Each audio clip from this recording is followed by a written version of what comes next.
Hello everyone, আজকে আমি চলে এসেছি একটা অ্যানাদার মিনি ভ্লগে। তো আমি পুরোপুরি রেডি হয়ে নিয়েছি সেন্টারে যাওয়ার জন্য।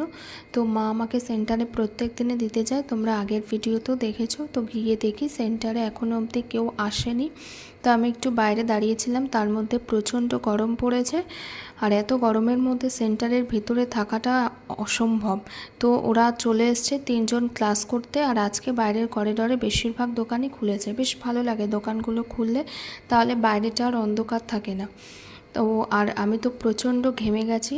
আর তার মধ্যে মাঝখানে চলে গেছিলো কারেন্ট, সেটার আর কোনো ভিডিও শ্যুট করিনি। আর এদিকে অভিনবের নিচে আজকেও এক্সাম, আর বরাবরই ক্যামেরার সামনে আসলে এরকমই মুখ করে, তোমরা এর আগের ভিডিও তো দেখেছো। আর সেন্টারের ভিডিও আজকে আমি বেশি শ্যুট করিনি, কারণ ক্লাস করানোর দিকেই মন ছিল। তো প্র্যাকটিস করিয়ে আমি বেরিয়ে গেছি, বাবা আমাকে নিতে চলে এসেছে।